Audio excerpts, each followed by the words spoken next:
Welcome to Demystifying Math. In this lesson, we're going to be discussing related rates. Let's suppose that an ice cube melts at a rate of 0.2 millimeters per second. As the ice cube melts, the volume of the ice cube changes over time, as does the length of a side of the ice cube. We're going to assume that the ice cube is melting evenly all around. Let's find the derivative of the volume with respect to time, which will tell us how fast the volume is changing at a specific edge length. In this case, we're going to look to see how fast the volume is changing when the edge length is 6 millimeters. So we're going to start off with the volume formula for a cube. We're assuming that the ice cube is actually a cube, so that all the edge lengths are exactly the same. So that means the volume is equal to an edge length cubed, or in this case, L to the third. Okay, so we're going to take the derivative with respect to time, which means that we're going to use implicit differentiation. So for the volume we have dv dt. For the L to the third, we're going to differentiate, so we get 3L squared, and that's for the outer function. For the inner function, it's just L, so it's dl dt. Now that we have our formula differentiated with respect to time, we can start plugging in some of our numbers. So we were given that the edge length is 6, and that the rate that it changes is at 2.2 millimeters per second. Now I use a negative 0.2 because the edges are shrinking as the ice cube melts. So then simplifying all that, we get negative 21.6 millimeters cubed per second. Now thinking about your units of measurement, you started off with putting 6 millimeters in and squaring it, so that gave us millimeters squared. Then we multiplied by the rate, which is given in millimeters per second, so that gave us the millimeters cubed per second. Okay, we have a next example where the radius of a sphere is increasing at a rate of 0.3 centimeters per second. The rate of change of the surface area is what we want to find when the radius length is 10. So again, we're starting off with our formula for surface area. So we have 4 pi r squared for a sphere. Then we're going to differentiate with respect to time. So in this case, I used A for the surface area. So I have dA dt equals 4 pi times 2r. The 4 pi is just a constant multiple, so we didn't have to do anything with that. But then we also have to differentiate the r function, which gives us dr dt, using our chain rule. Simplifying that, we get 8 pi, and then we're going to multiply by the 10, which is our radius length, and then our rate of change, which was 0.3. Then we have dA dt is exactly 24 pi, or 75.4 centimeters squared per second. Okay, here's our next example. In this case, we have a right circular cone, and it's increasing at a rate of 5 centimeters per minute for its radius length. The height of the cone is given as 8 times the length of the radius, and what we want to do is find the rate of change in the volume when the radius is 4 centimeters. So we're starting off with our volume formula, which is 1/3 pi r squared h.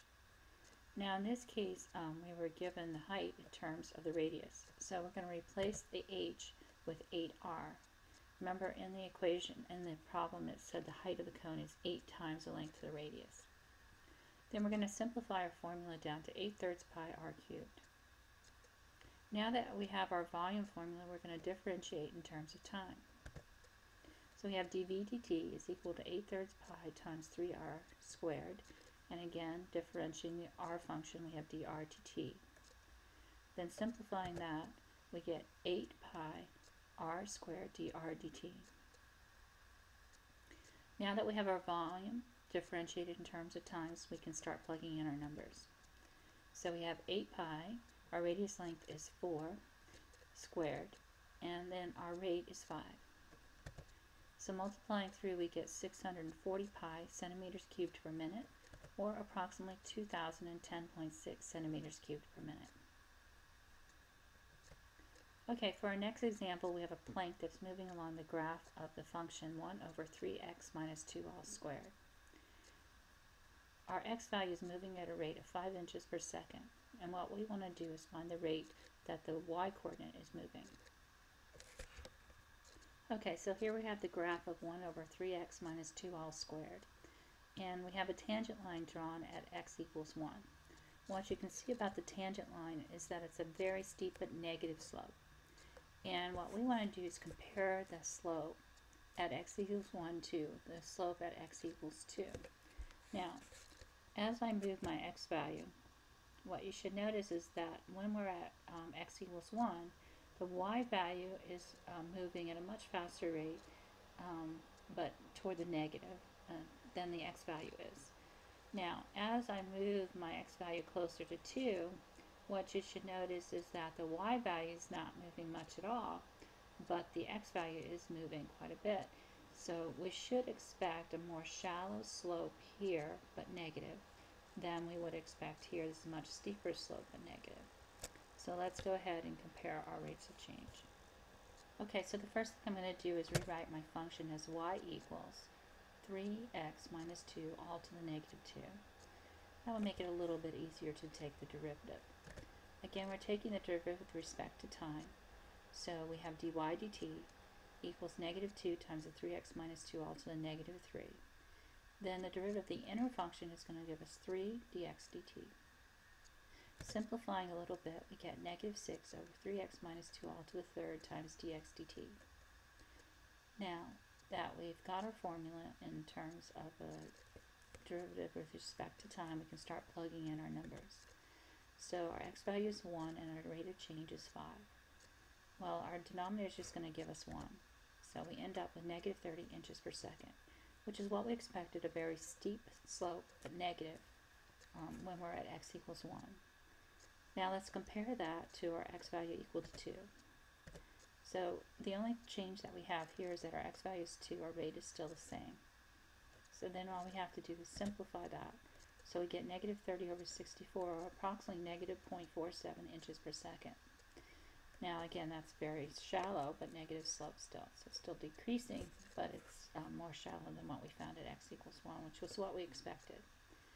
Now for your units of measurement, both x and y are moving in terms of inches per second, so you don't have any squared or cubed units here. Okay, here's our last example. We have, in this case, a profit example. A company is increasing the production of a product to the rate of 50 units per week.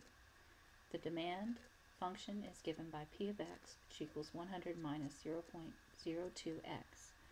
Now remember, p of x is the price per unit, and x is the number of units sold. Then we have our cost function, which is 5,000 plus 50x minus 0.04x squared. What we want to do is find the rate of change of the profit with respect to time when the weekly sales are 1,200 units. Okay, so the first thing that we're going to have to do is figure out what our profit equation is. So let's first find out what our revenue equation is. Our revenue equation is going to give the x times the price per unit. So we're going to take x and multiply it by the 100 minus 0.02x, which gives us 100x minus 0.02x squared. Now profit is equal to revenue minus cost. So we're going to take those two formulas and subtract them. So I distribute the negative and then combine like terms. So I got my profit equation is 0.02x squared plus 50x minus 5,000. Now that we have the profit equation, we can take the derivative with respect to time and find out what our rate of change is for our profit. So we have dp dt is equal to 0.04x times dx dt plus 50 dx dt. Again, we have to use the chain rule for those x squared type functions. Okay, now we can plug in. So our x value is 1,200 units, our rate of change is 50 units per week, and we can evaluate that, and we get $4,900 per week. So this is a positive number, so we're increasing our profits. So that looks like a good deal. Alright, thank you for tuning in to Demystifying Math.